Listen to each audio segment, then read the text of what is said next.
Mbunge wa chama cha ACT Wazalendo Ado Shaibu ameibua gumzo kubwa nchini baada ya kuhoji bungeni kuhusu kutekwa na kupotea kwa Humphrey Polepole, Deusi Soka na watu wengine. Lakini pia mbunge huyu amehoji kuhusu hatua zinazochukuliwa kufuatia ufisadi, wizi na ubadhirifu wa matirioni ya fedha za umma unaotolewa na ripoti za CAG kila mara bila husika kuchukuliwa hatua. Ado Shaibu amemhoji hayo Ridhiwani Kikwete ambaye ni waziri wa ofisi ya Rais utawala bora, ambapo iliibuka hali ya taarifa kutolewa na watu mbalimbali kufuatia uzito wa maswali yake, akiwemo waziri wa mambo ya ndani ya nchi Katambi, na mwisho kupelekea kuzimiwa maiki ya bunge. Msikilize hapa kisha utuachie maoni yako, lakini pia hakikisha umebonyeza maneno subscribe ili kutozikosa taarifa zetu nyingine. Mheshimiwa Mwenyekiti, kumradhi, nimeisikiliza hotuba ya Mheshimiwa Waziri Ridhiwani Kikwete, hasa kule mwishoni. Mheshimiwa Waziri anatoa commitment kwamba wataendeleza utawala bora. Lakini Mheshimiwa Mwenyekiti, utawala bora haudondoki mbinguni. Utawala bora unataka misingi ambayo ni lazima uifuate. Usipoifuata, ahadi kwamba utawala bora utakuwepo inabaki kuwa ni maneno matupu. Na kwa ajili ya muda nitahitaja misingi miwili muhimu. Msingi wa kwanza ni mahusiano baina ya utawala bora na kuimarisha uwazi na harakati ya kupinga rushwa na ufisadi. Mheshimiwa Mwenyekiti, kuna mahusiano ya moja kwa moja baina ya utawala bora, uwazi na uwajibikaji katika serikali. Kwa maoni yangu, nikitazama mwenendo hasa kwa kuiangazia taasisi yetu ya TAKUKURU, mimi ninaona bado tuna safari ndefu sana. Mfano, sisi ACT Wazalendo huwa tunafanya uchambuzi wa kina wa ripoti za CAG. Kwenye kila ripoti, moja ya eneo ambalo tunalitazama huwa tunaangalia ni fedha kiasi gani tunazipoteza kutokana na rushwa, kutokana na uzembe, kutokana na ubadhirifu. Uchambuzi wetu wa taarifa ya CAG ya mwaka wa fedha 2023-2024 inaonyesha kwamba fedha ambazo tumezipoteza kutokana na ubadhirifu pamoja na uzembe ni takriban shilingi trilioni 2.5. Hii kwa wakati ule ni zaidi ya 5% ya bajeti nzima ya serikali. Lakini ukitazama kiwango cha fedha ambacho TAKUKURU wanasema wanakiokoa kila mwaka, nimetazama mwaka uliofuata baada ya taarifa ile, fedha ambazo tuliziokoa ni takriban, kwa taarifa yangu, ni takriban shilingi bilioni 14. Taarifa Mheshimiwa Mwenyekiti. Taarifa Mheshimiwa. Asante Mheshimiwa Mwenyekiti. Naomba nimpe tu taarifa mchangiaji. Kwanza kwa kuheshimu kanuni angekaa Mheshimiwa Mwenyekiti. Mheshimiwa Mwenyekiti, hapa tunajadili hotuba ya Wizara ya Utumishi wa Umma.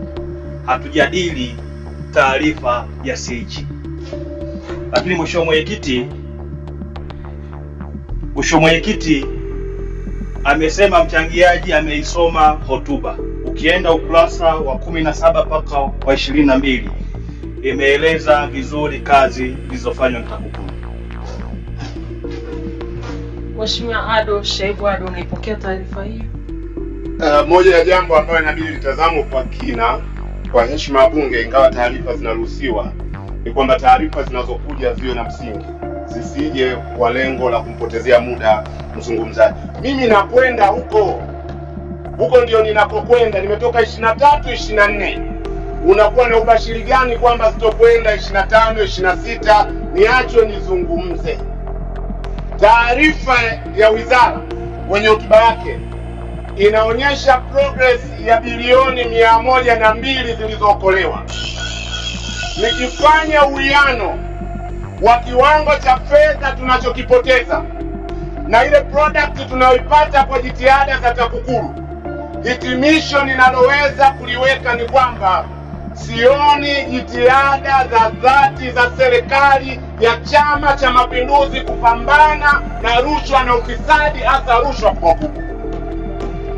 Nitaona hivyo nitapoona yale masuala makubwa yanayobeba upotevu wa mabilioni ya shilingi TAKUKURU ielekeze nguvu zake huko badala ya kuweka mkazo mkubwa kwa upotevu mdogo wa chini. La pili, Mheshimiwa Mwenyekiti, ni msingi wa mahusiano baina ya utawala bora na haki za binadamu, hasa haki ya kuishi. Mheshimiwa Mwenyekiti, bila haki za binadamu hakuna utawala bora. Kituo cha Sheria na Haki za Binadamu mwaka jana kilitoa taarifa yake ambayo ina orodha ya watu wengi ambao wamepotea, hawajulikani waliko ama wametekwa. Taarifa hiyo ilitanguliwa na taarifa ya Chama cha Wanasheria Tanganyika, na baada ya hapo mpaka sasa viko visa mbalimbali vya watu wanaopotea, watu wanaotekwa. Nilitarajia, kwa sababu hii ni wizara ya utawala bora, ni lazima tupate pia commitment kwamba kutakuwa na usalama dhidi ya visa vya watu kupotea na kutekwa.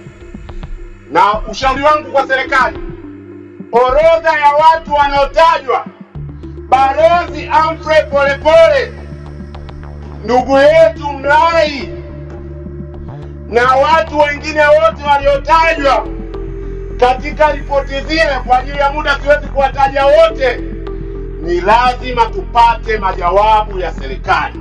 Pawe na uchunguzi huru dhidi ya watu wote waliopotea na kutekwa Tanzania.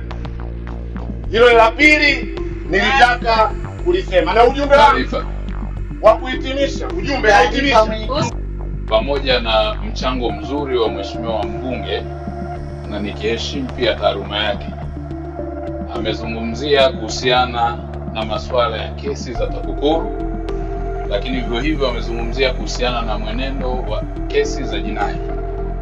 Naomba nimpe taarifa, nikitambua kwamba pia ni wakili msomi. Yapo mashauri ya jinai yanayoendelea kwenye mahakama zetu yanayohusiana na ubadhirifu na upotevu wa fedha za serikali, na kwa sababu ya muktadha wa takwimu, pale utakapohitaji tutakupatia. Lakini vivyo hivyo kwenye tuhuma na shutuma za watu kutekwa na kupotea, zipo kesi ambazo tayari ziliripotiwa polisi, hatua za upelelezi zinaendelea. Lakini vivyo hivyo zipo kesi ambazo watu walionekana kusema wametekwa na baadaye ikagundulika ndivyo sivyo.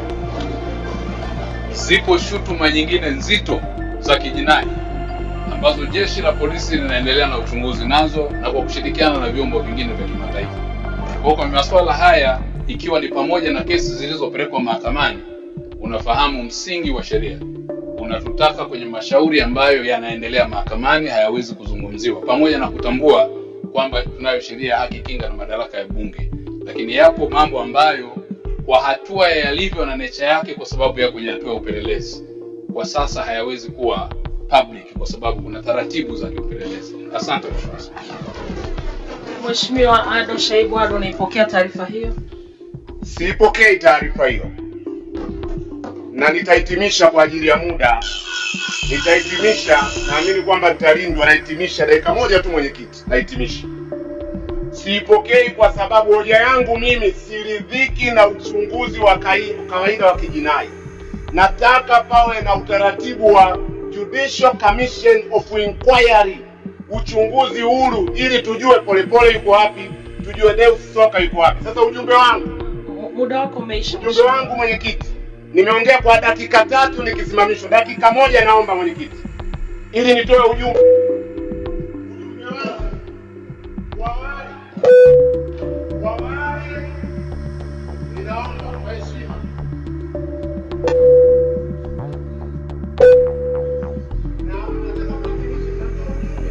Mheshimiwa Ado, muda wako umeisha. Tunaendelea na mchangiaji Mheshimiwa Edwin Swale. Hakikisha umesubscribe, comment, like na kushare. Mseto Media, we connect everywhere.